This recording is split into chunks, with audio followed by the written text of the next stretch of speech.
Welcome to another episode of the Men of the House podcast, where we're over here exploring the unfiltered truths of fatherhood, self-care, mental health, and just navigating the chaos of everyday life. Hope you enjoy the conversation. This is Amber McCrae with Connection Over Perfection. I'm also part of the Podcast Connection Network. Check out my show and other shows like the one you're about to listen to. The link is in the episode description. Hello, everyone. Today on the Men of the House podcast, we have Gino Barbaro.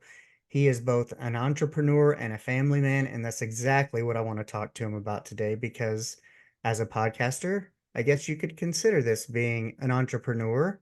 And if anybody's heard my episodes, you know that I am definitely a family man, and spending time with family and having that flexibility is of the utmost importance to me and why I'm not back in a traditional corporate role. So how are you doing today, Gino? I'm doing great, Richard. How are you? I'm pretty good, pretty awesome.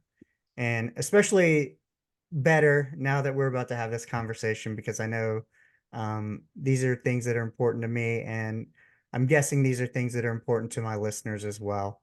And so, today I want to talk a little bit about entrepreneurship and family, the ins and outs of it, why you chose to become an entrepreneur.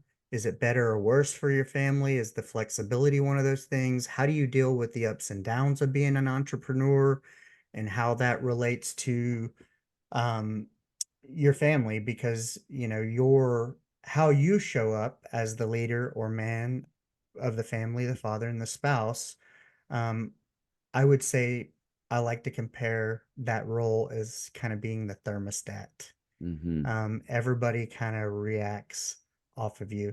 And then, of course, lastly, we want to talk about the mindset for success that it takes to um, juggle or balance, however you like to look at that, of being an entrepreneur and dedicating your time to your family, because that's kind of all we got is our Mm-hmm. family.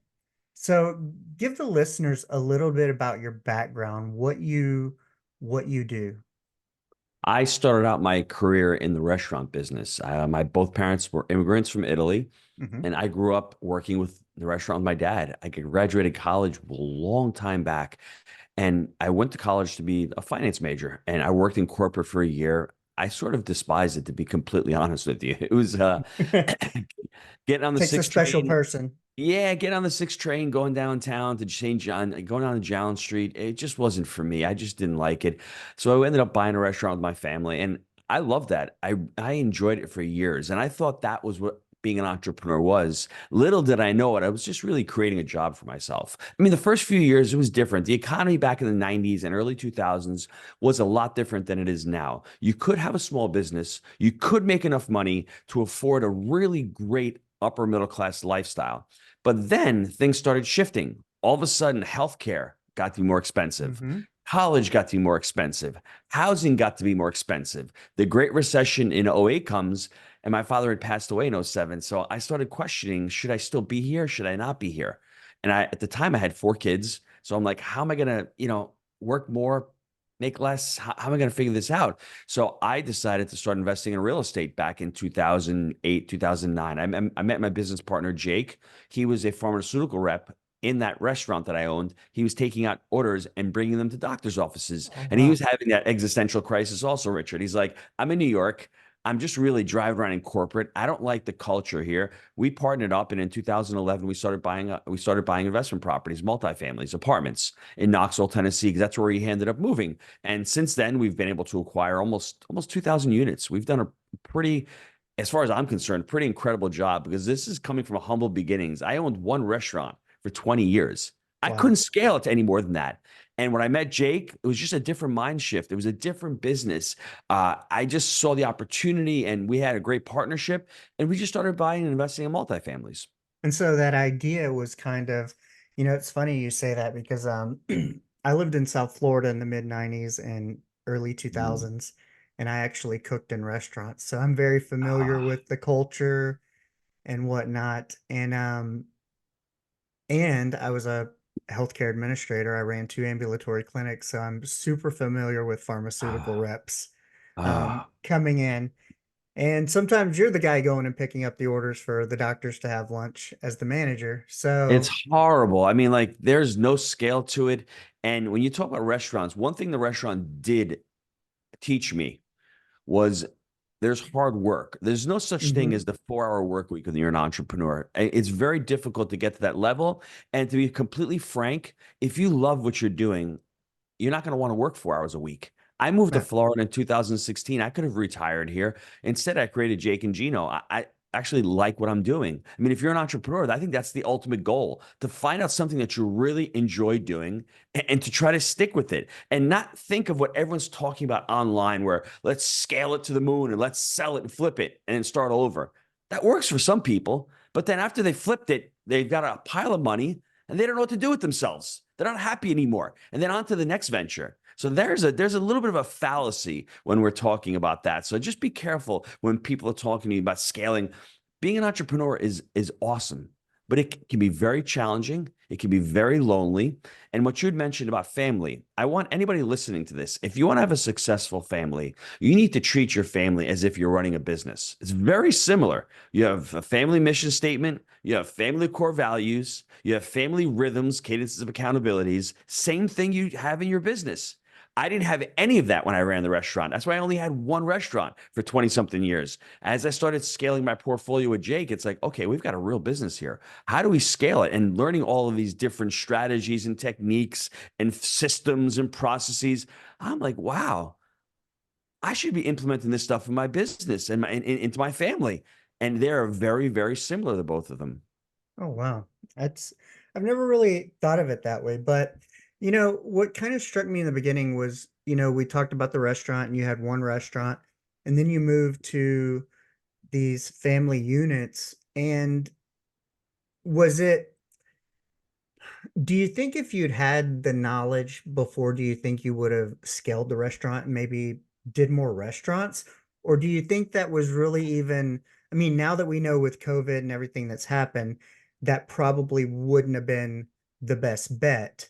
But ideally, you were looking at you were at that pivot point in 2007, 2008 to go, I need something that's not just going to be, I'm exchanging my time and passion for the Yes. money, but I need it to make money while I sleep because you have four kids. Because my idea too of entrepreneurship is hopefully wanting or being able to work with family or kids, Yes. even though I know it can be difficult, but to maybe save them the pain of the corporate world or having to go do that unless they just want to, Hmm. because it's different for everyone. Hmm. But I know for me, I just didn't like it. But was that kind of the general idea was I need something that's going to be a little bit more, but also for people who don't know, the restaurant business is very hard and it's not something you really want to be doing when you're 60 years old. That's a Whether it's great question. There's so many different ways we can and facets we can go down that answer. The first one I would say that really just popped in my mind was my dad. And you were talking about how we're going to discuss mindset later, but my dad, I think, had a fixed mindset with the restaurant. You have to be there. You have right, to do the cooking. You have to wash the dishes. You have to prep the chicken. And that's the mindset that I adopted. And it was ingrained in me. And I couldn't shake it for some reason. I don't know why. And when I met Jake, we're like, you know what? Let's buy one deal, how it works. And I had been investing in outside my market. So I understood that, hey, I don't have to be there. I don't have to touch it. I've got a partner who's doing that. And for me, I went into multifamily, into apartments because I didn't want to go into single family homes and fixes and flips because that's another job. I'm just creating right. another stream of revenue, but it's a job. It's not creating any wealth. So for me, I think it really came down to separating it from the business itself. The restaurant also very important. As you're listening to this, you have to diagnose and figure out what your values are. My values when I started the restaurant are a lot different as I started having kids. As I started having kids and a family, I didn't want to work anymore on Christmas Eve. I didn't want to work on the weekends. But that's what you need to do when you work in the restaurant. You And need to nights. work when everyone's having fun. And I honestly, and this is not being derogatory in the restaurant industry, but I didn't want to deal with the type of environment. I mean, I wanted to have stimulating conversations like this. No offense, but a waitress is not talking about growth mindset. A waitress is not talking about extreme ownership. She's not talking about investing and personal finance. Their conversations are a lot different than the conversation we're having. So I Very was true. stuck. I felt as if I was regressing in life. So I'm like, I need something different. I need to look at life a little bit differently. And then when I started partnering with Jake, it was a completely different business. Although, as you know, all businesses are pretty much interconnected. They're pretty much, you look at one business, you can use systems throughout businesses. If I had figured this out when I had the restaurant, I probably would have had more restaurants. But is that what I would have wanted? I don't think so, because I didn't want to be working on weekends and holidays and being away from the family. So that was really, really important that I found something else to do that aligned with my values. And when you first went into um, investing versus the restaurant, how did that free up your time? Because I know, like, how is it different with, like, let's say single family homes? If you're kind of an investor or a real estate person, or you flip it, then there might be, whether it's odd work hours or having to show people, interested buyers and whatnot, and so you're kind of leaving at these weird times. Yeah. Did you face any of that, or was it actually more stable? That's a great question. It depends on what kind of investment you're gonna get into. For us, I had already a couple of properties before I met Jake. So I was doing both. I was the restaurant owner, and I was also Mhm. tending to, residents. I had a threeplex, so I had three renters there. I had a mixed use building. I had commercial tenants there. So you're taking phone calls at odd hours. The Right. good thing is it's not full time. I mean, like, you may have to move in a tenant or do some work in an apartment. You can hire people to do that. So it's just the amount of time that you have. And I was dedicating a lot of time to that because I wanted to get into that field. And then there comes a point when you're making enough money in real estate and you're saying, can I leave the business? Can I leave the job? And there comes that point. For me, it was 5 years into my relationship with Jake investing. After 2016, in March of 2016, I decided I've had enough with the restaurant. I'm leaving. I gave the business to my brother and I went into the restaurant real estate full time, but it was baby steps. Doing one deal, Mhm. fixing that one deal up, stabilizing the one deal. My partner Jake was running the property management, but I was still doing the books. I was still doing the budgeting. I was still doing a lot of the, day to day. But that point comes when, it's very difficult to do both. There is a challenge and a time in any entrepreneur's journey when you have to work 60, 70, 80 hours a week. That's just the reality. And I was used to it. I'm already used to working hard. I might as well work hard for myself and work hard to be able to build something Right. that's sustaining a long term, because the restaurant is great, but I'm on a hamster wheel every week. I'm getting Same. paid. And if one week it snows, I don't get paid. And the next week it's Mother's Day week, and I'm making a lot of money. And the next week it's slow because all of a sudden it's Memorial Day weekend. So I was on an emotional roller coaster when you have a small business, and I wanted to try to avoid that. So I saw investing in real estate as one of those where you can start putting capital to work and start investing that capital for the long term and having that capital create a return while that capital is creating long-term wealth for me. Now, when you were going through this transition, um, this first initial period of, let's say, investing, and you're doing both, how how old were your kids? What was your family time like then?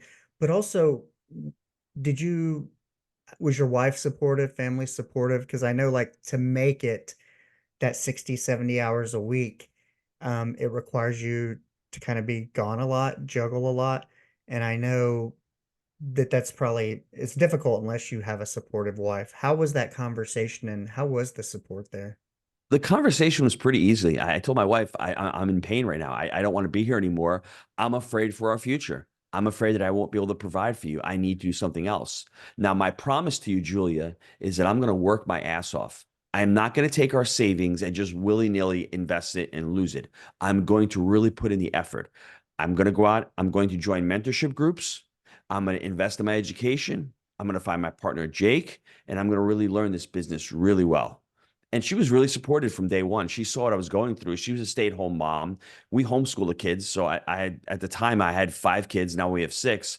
But in 2012 and 2013, that's when I started. And I was still able to go to work at 10 o'clock in the morning at the restaurant. That's when I would Right. go in. I would spend some time in the morning with the kids. We would do some homeschooling, and then I'd go to work. And then from 10 to 2, I'd work. 2 o'clock was lunchtime. I'd sit down for an hour and do work. And oh, by the way, everyone's walking by me going, you work too hard. Take a little time. Life is too short. Well, people, when they say life is too short, life catches up to them and they have so many regrets. And I didn't want to be one of those people. I didn't want to have a life full of regrets where I didn't at least try. And that's the thing. I think if you can explain to your significant other and paint the picture, I always told my wife, I want to be financially free. She didn't understand that because when we got married in 1998, she was financially free. I was the one who's the provider. I was the one who's doing the books.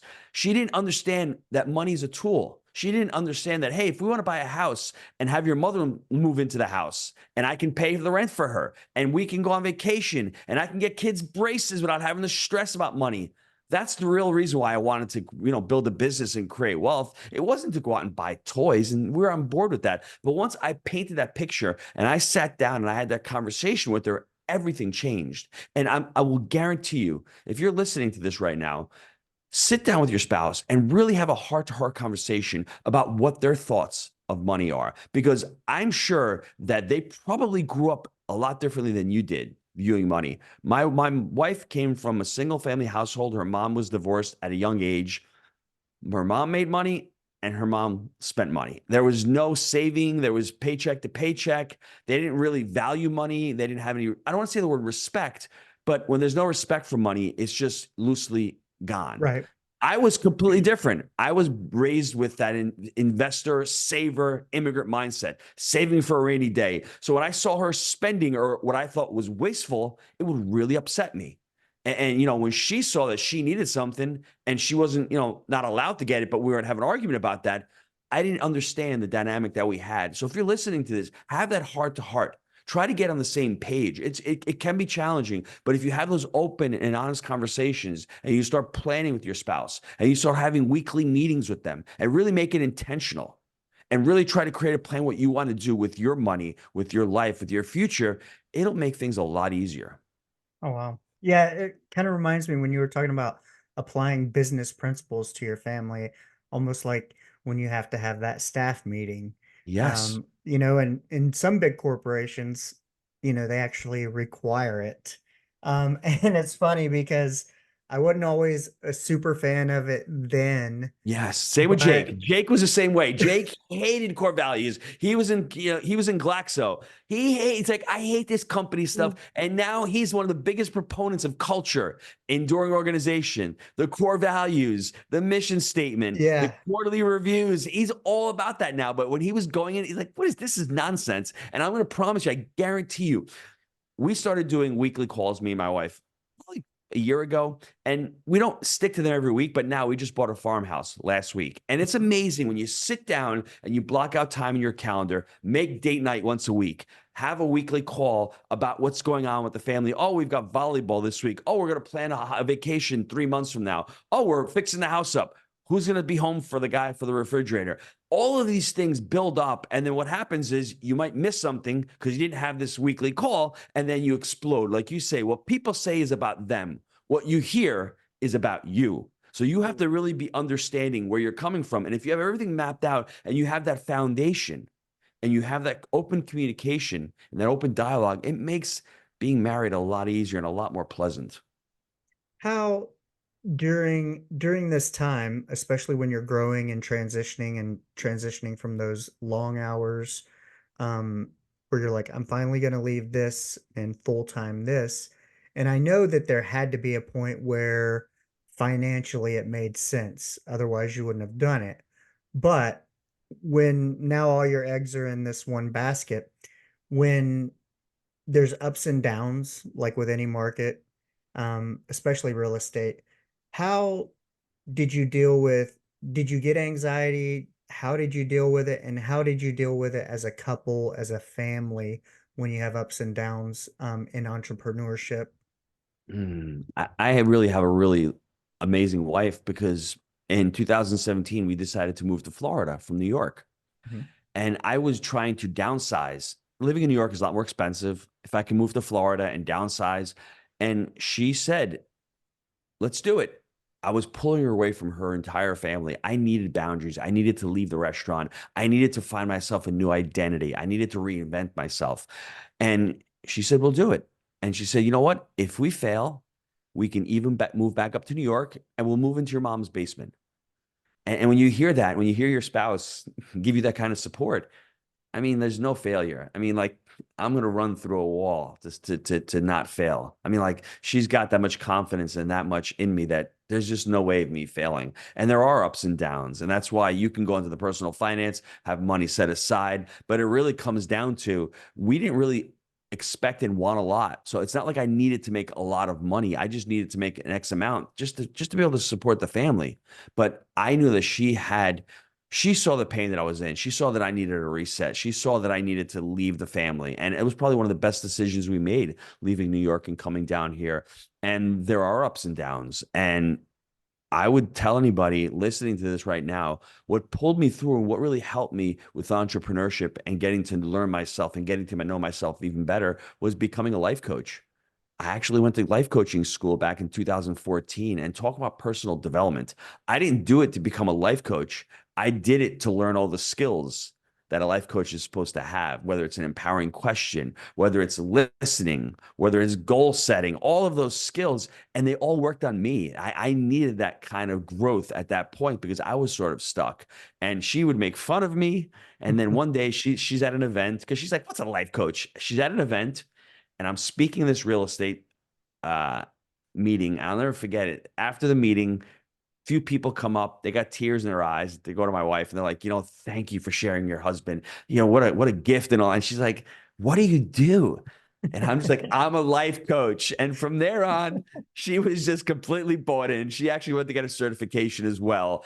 And I mean, she's amazing. She's a better coach than I am. She's amazing. She's a great listener. She's great at holding people accountable. But that's something that if you're stuck and you're looking for some type of personal development, it has had a bad stigma. It's getting a much better stigma right now.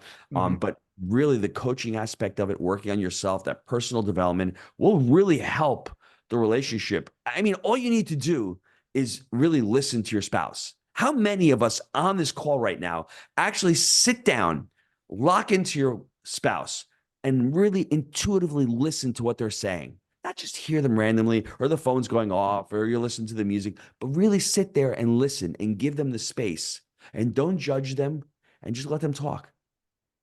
Very few of us do that. I don't know why. I was a culprit. But when I was going through coaching school, that one time I sat on the couch and I really listened to her. She's like, what's wrong? What's going on? Are you feeling okay? That's what you need to do. It's really not complicated, but we're not taught these skills. You're not going to learn this stuff in school. You're not going to learn anything about finance, about personal development, about personal growth, about communication, about listening. That's not taught in school.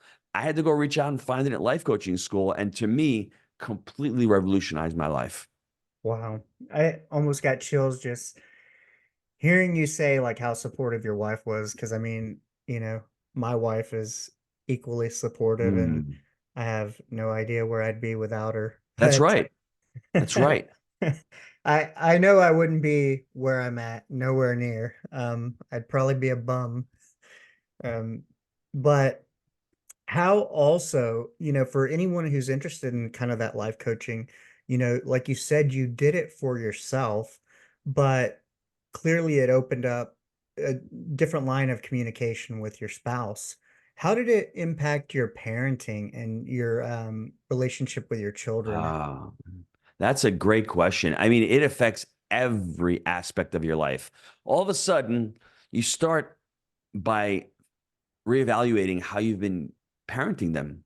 And the goal of a parent is not to tell their kids what to do throughout every stage of their life. Hopefully, the goal that I'm trying to accomplish is when they become adults, they can go out and make decisions for themselves. I'm trying to create a happy, healthy, safe environment for them where they can flourish and they can actually aspire to what they love. I've got kids who like pottery. I've got kids who like singing opera. I've got kids who like music, and that's things that I don't really particularly like, but they like it. And that's what their sole purpose is. And I think that's what our goal is as parents, to really try to find out what our children's true sole purpose is. Not tell them you got to go to college, get a good job. That may be right for some of them, but really keep an open blank and let them come to you. That's the whole idea, is when they have a challenge, your relationship should be such that they're not on the internet or they're not going to their friends for advice. They're going to you.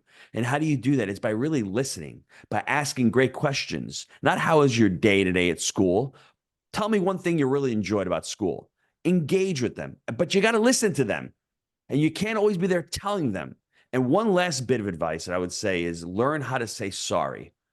Mm-hmm. Game changer. If you're able to say sorry to your kids and show that you're vulnerable and that you're transparent and that you make mistakes, that's a great way for them when they get older, that they can get up. And how awesome it is when I make a mistake and I'm able to say sorry to my wife.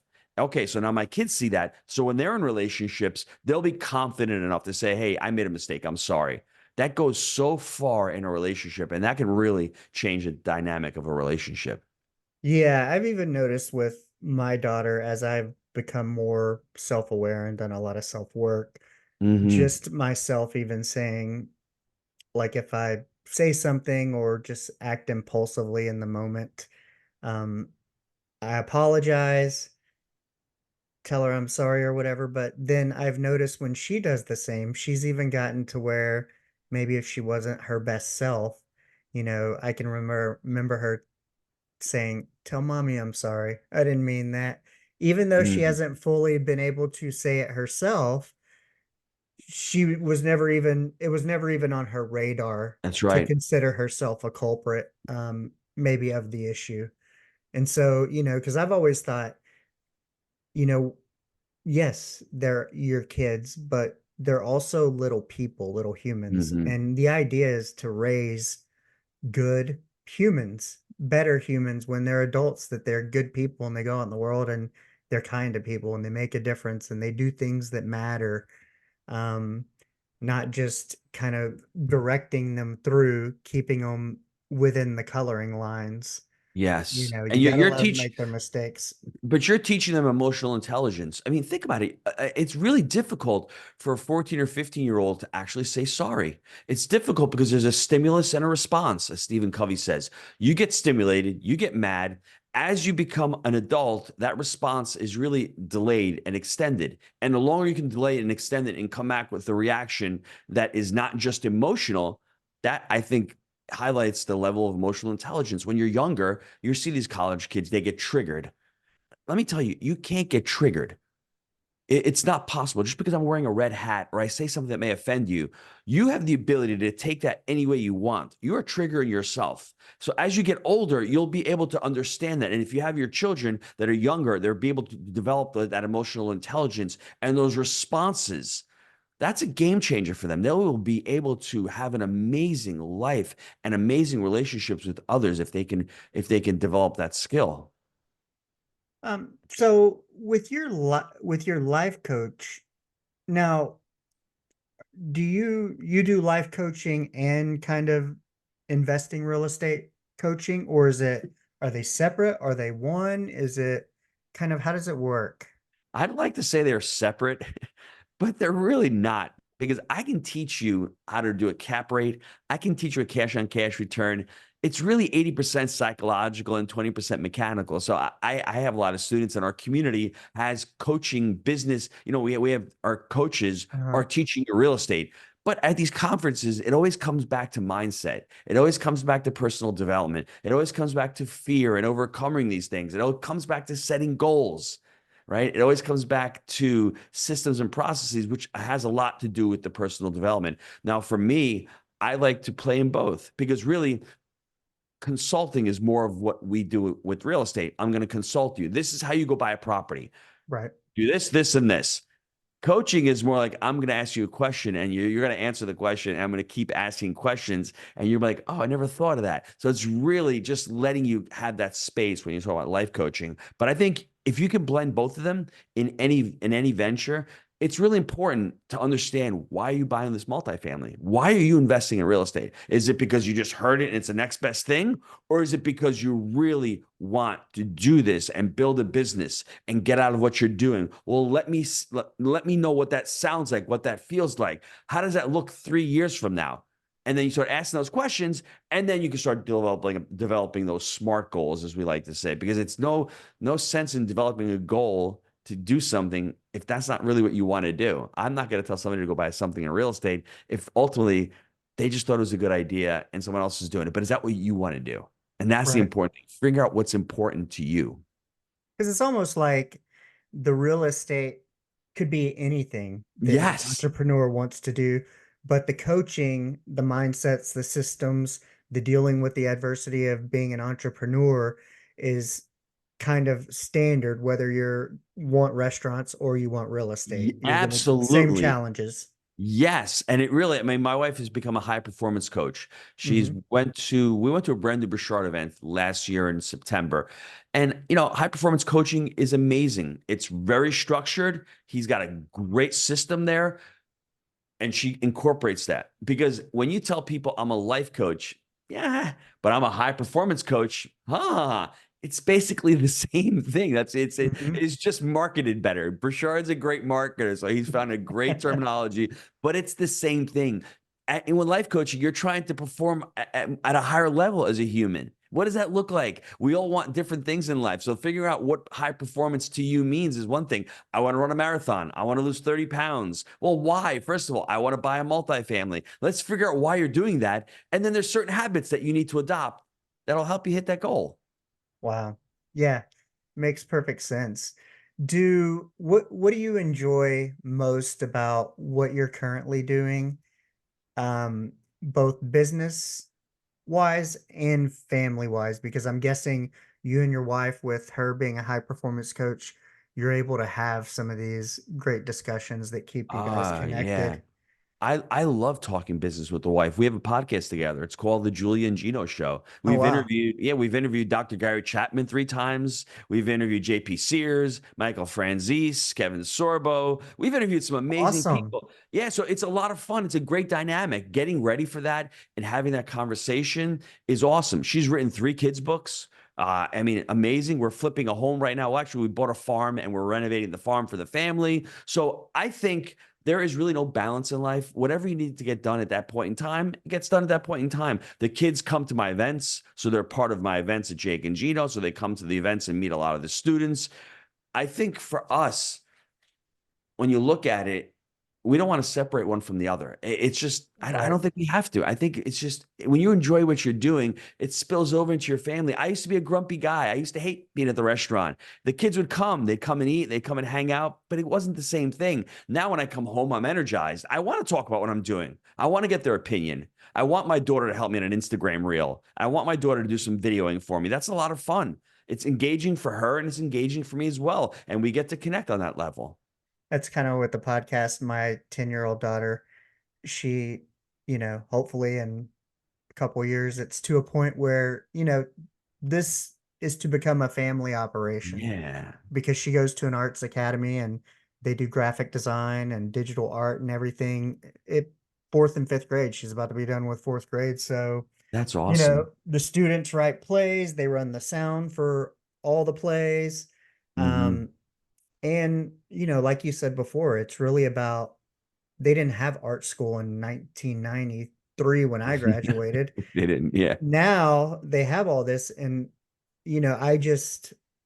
I want to nurture that for her, because I see that's what she enjoys, and I see that Yes. she doesn't really care to be a STEM person in science or math, but she enjoys the arts and she enjoys being creative, and so that's kind of what I want to nurture. And um, I believe she's in the right place for that. That's But awesome. it's taken some time to kind of understand that that was the baseline of what was important. But Mhm. what do you think, had you not made this shift, and kind of stayed in corporate, what do you think your life might have been like? It would have been more regimented. It would have been a lot less, I think, joyful. I'm not a good employee. I'm just not good at taking direction from an employer because when I was there, I didn't have any work to do. I was sitting around reading the newspaper and they would get mad at me. And I'm like, well, you're not giving me anything to do. I can't sit in a cubicle and pretend I'm doing work. That's not how I'm built. I'm not built that. I'm built that if something's broken, not broken, I want to break it. I want to tinker it. I want to add value. I want to Yeah. create something. And I think in the corporate world, I'm not saying that a lot of people don't do that, but in the jobs that I had, I just didn't see myself performing at that level. And with the relationships, I just didn't have the vibe for corporate life. I don't know why. I didn't want to be in New York City as well. That's where all the jobs were when I was growing up. I was in Westchester County, Putnam County, commuting to the city. I just didn't like that. I did not want to look back at this age and have an employer say, "Oh, well, see you later. I'm going to hire somebody else at half the price." I just didn't. I knew and I saw the writing on the wall from a lot of family members and Mhm. all, and I just didn't want to go through life waiting and waiting and waiting to become obsolete. That's what my fear was. And when you found that passion and you knew like you were in so much pain that you had to make a change, was that Yes. the kind of motivation to, um, you know, Yes.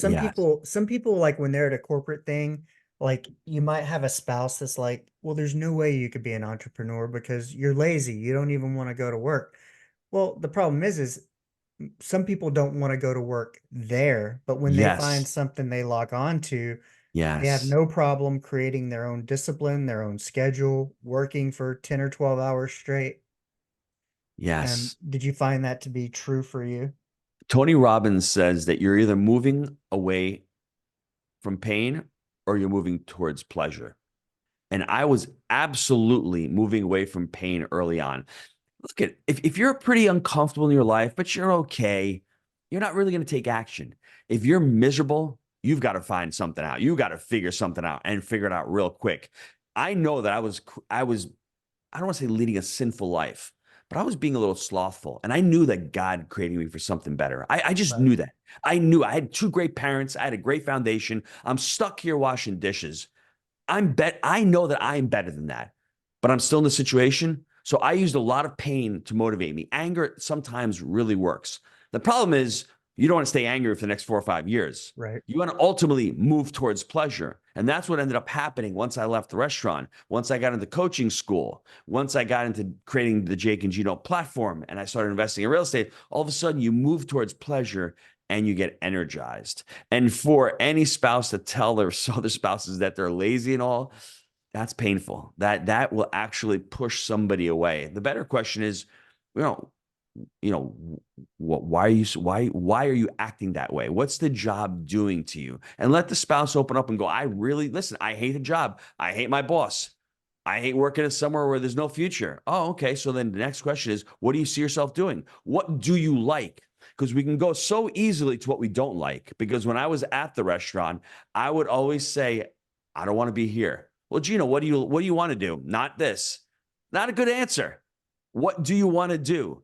And try to sit there and think. And for me, ultimately, I said, I really want to invest in real estate. And that's how I got down the path. And then from there, what do you continue want to do? Well, I really want to help others. I want to impact others. I want to see how amazing it is to have a man and a wife, man and woman in a relationship with children. That unit flourishes, we flourish as a country. Game over. Nobody can stop us. And if I can spread the message and I can show to others how amazing family life is and what a real father and a real dad, looks like, what we do, that's what I want to do. That's the legacy that I want to leave. And I want to teach that to my kids, and I want my kids to leave it to their children. Wow. I can see how passionate you are about this, which I absolutely love. Because I know how hard it is when you feel like you're at that lost, broken place and you Mm-hmm. find something and it's almost like, you know, wind that's been blown into the sail of a sailboat. Mm-hmm. What's been your biggest takeaway with this journey that you could leave people with? What's There's so many. Richard, for me, we'll touch on this real quick before we sign off, but really it was the book by Carol Dweck, Mindset. It was the mindset versus the growth mindset. And a lot of aspect of my life, was living a fixed mindset, and a fixed mindset plays it small. You think that you're born with these skills and you can't learn anything. But one restaurant, stay in the kitchen, be comfortable. The growth mindset is, and the fixed mindset says you can't make any mistakes. You can't look bad. I've been doing it for so long. I can't take any risks. And the growth mindset was, well, you know what? You're not born with any of these skills. You can learn these skills. And that's what I started doing. And it's okay to make a mistake. And it's okay to work hard and to learn, but to be patient and to be persistent. I think if you read that book, it's a really simple, description of how mindset plays a role in our lives. You can have a fixed mindset about your health. You can have a growth mindset about your family. You can have a fixed mindset about becoming an entrepreneur, whatever it is. Just start looking at how you view different facets of your life and what's working in one facet and what's not working in the other. And I will And don't be guarantee afraid to pivot. Exactly. Yes, exactly. And don't be afraid to get on a call with a coach and discuss the fears, the stuff that's holding you back. Because I'll leave you with this.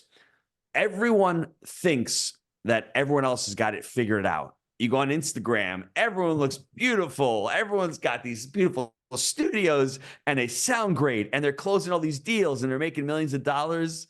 Well, newsflash, the vast majority of us are just winging it and figuring it out. So that's the growth mindset. What's your favorite thing about the life you live right now? Just the optionality and what money has allowed me to do. And money has given me the autonomy to be on a podcast with you at 1:30 on a Wednesday. I couldn't do that. I couldn't do that at the restaurant. I mean, that's what money allows you to do. It's just a result. Money is just opportunity. Freedom. Yeah, you're not chasing money as an entrepreneur. You're chasing opportunity. And then opportunity leads to more money. And more money leads to more autonomy and more choices. I think that's what I love about my life right now.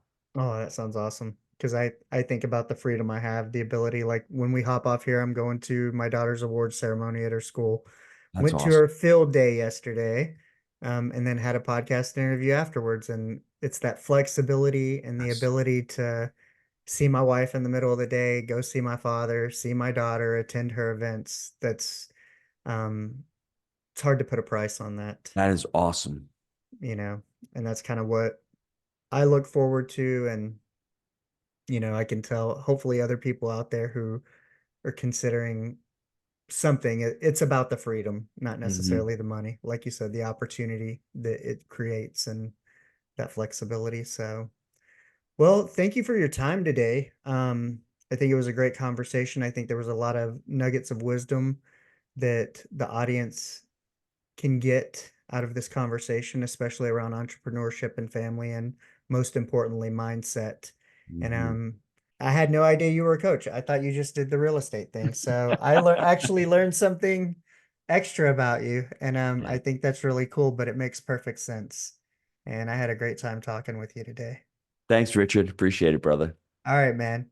Well, I'm gonna head to those awards, and I will. This should be released next Wednesday.